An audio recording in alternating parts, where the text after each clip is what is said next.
Morning, folks. Sorry to keep you waiting. It was a couple phone calls. Today, I'm announcing the United States is targeting the main artery of Russia's economy. We're banning all imports of Russian oil and gas and energy. That means Russian oil will no longer be acceptable at U.S. ports, and the American people will deal another powerful blow to Putin's war machine. This is a move that has strong bipartisan support in the Congress and, I believe, in the country.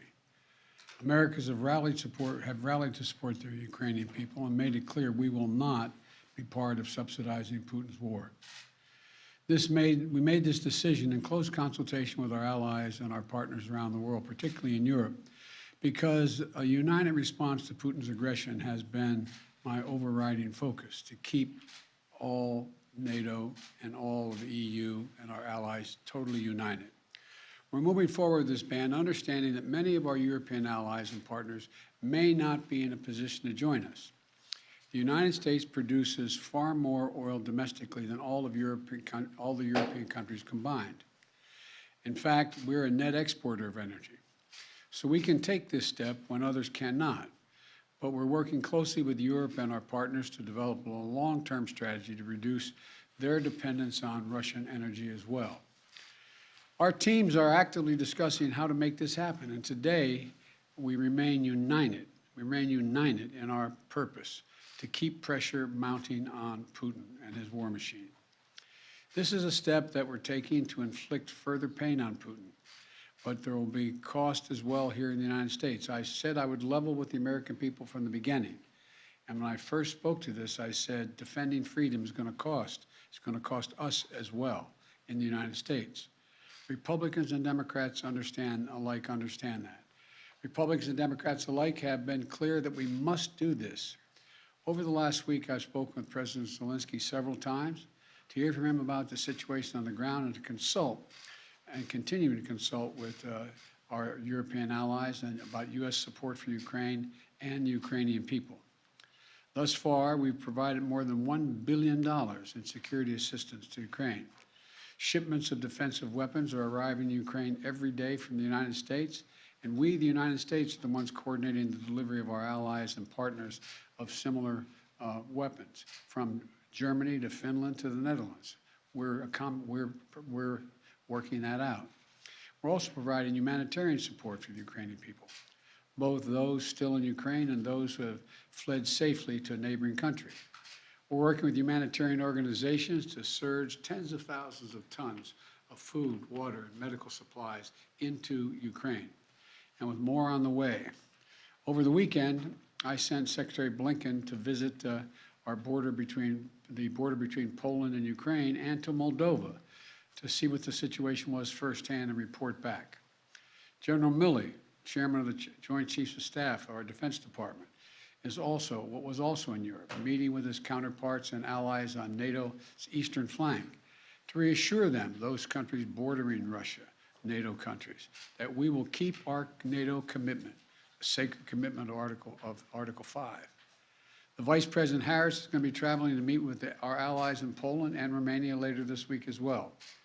I've made it clear that the United States will share in the responsibility of caring for the refugees so the costs do not fall entirely on the European countries bordering Ukraine.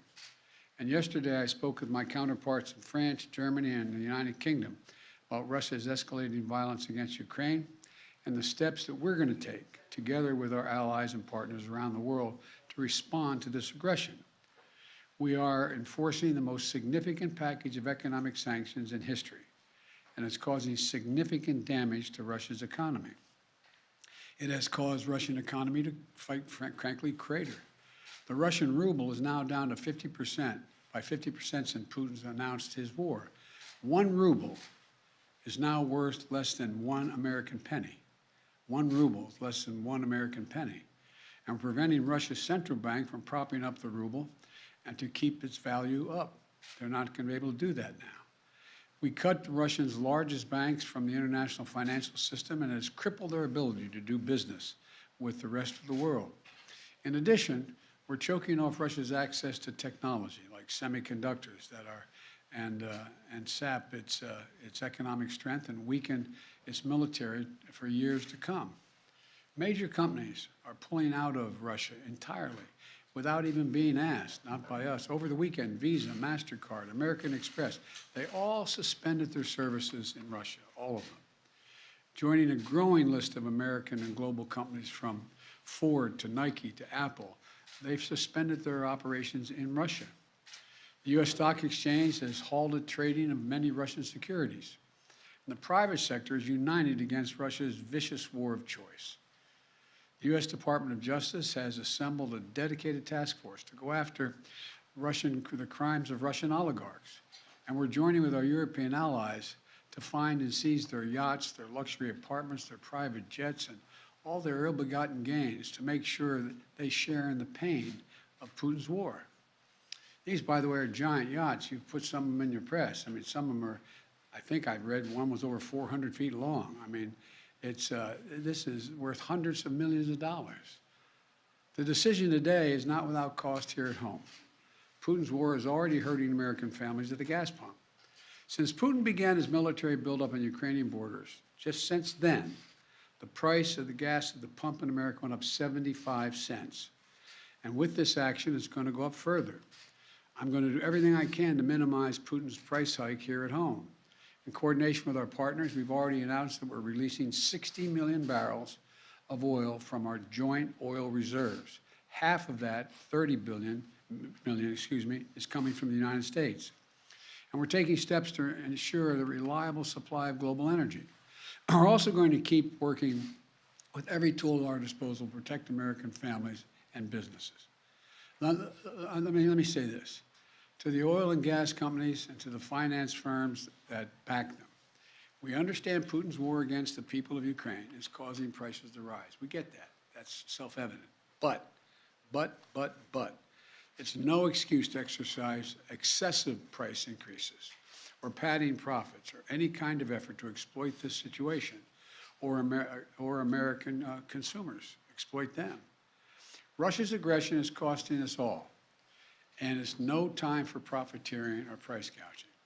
I want to be clear about what we'll not tolerate, but I also want to acknowledge those firms and oil and gas industries that are pulling out of Russia and joining other businesses that are leading by example. This is a time when we have to do our part and make sure we're not taking advantage. Look, let me be clear about two other points. First, it's simply not true that my administration or policies are holding back domestic energy production. That's simply not true. Even amid the pandemic, companies in the United States pumped more oil during my first year in office than they did during my predecessor's first year. We're approaching a record levels of oil and gas production in the United States, and we're on track to set a record of oil production next year.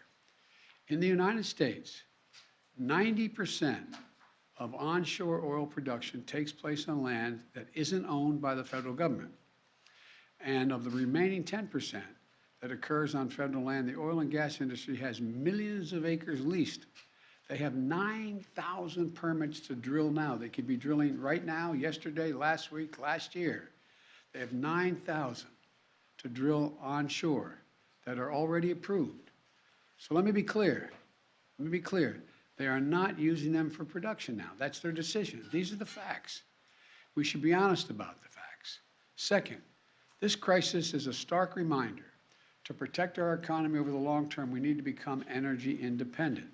I've had numerous conversations over the last 3 months with our European friends of how they have to wean themselves off of Russian oil. It's just not tenable. It should motivate us to accelerate the transition to clean energy.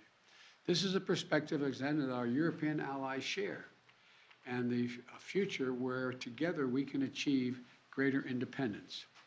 Loosening environmental regulations or pulling back clean energy investment will not lower energy prices for families. But transforming our economy to run on electric vehicles powered by clean energy with tax credits to help American families winterize their homes and use less energy, that will help. And if we do what we can, it will mean that no one has to worry about the price of the gas pump in the future. That'll mean tyrants like Putin won't be able to use fossil fuels as weapons against other nations. And it will make America a world leader, manufacturing and exporting clean energy technologies of the future to countries all around the world. This is the goal we should be racing toward. Over the last 2 weeks, the Ukrainian people have inspired the world, and I mean that in a literal sense. They've inspired the world with their bravery, their patriotism, their defiant determination to live free. Putin's war has caused enormous suffering and needless loss of life from women, children, everyone in Ukraine. Both Ukraine and, I might add, Russians.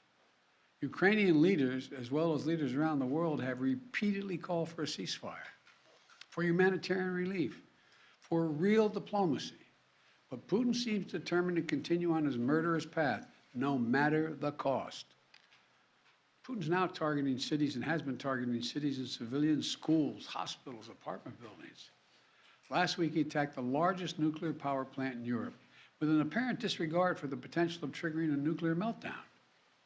He has already turned 2 million Ukrainians into refugees. Russia may continue to grind out its advance at a horrible price, but this much is already clear. Ukraine will never be a victory for Putin. Putin may be able to take a city, but he'll never be able to hold the country. And if we do not respond to Putin's assault on global peace and stability today, the cost of freedom and to the American people will be even greater tomorrow. So we're going to continue to support the brave Ukrainian people as they fight for their country. And I call on Congress to pass the $12 billion Ukraine assistance package that I have asked them for of late. Ukrainian people are demonstrating by their physical courage that they are not about to just let Putin take what he wants. That's clear. They'll defend their freedom, their democracy, their lives.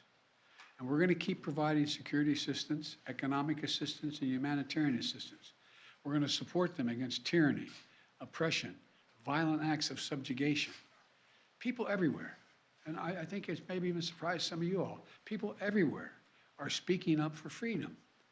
And when the history of this war is written, Putin's war on Ukraine will have left Russia weaker and the rest of the world stronger. May God bless all those heroes in Ukraine. And now I'm off to Texas. Thank you very, very much. I know there's a lot of questions. I know there's a lot of questions, but there's a lot more that has to be made clear, and I'm going to hold on that until we get more information. Thank you. Appreciate it.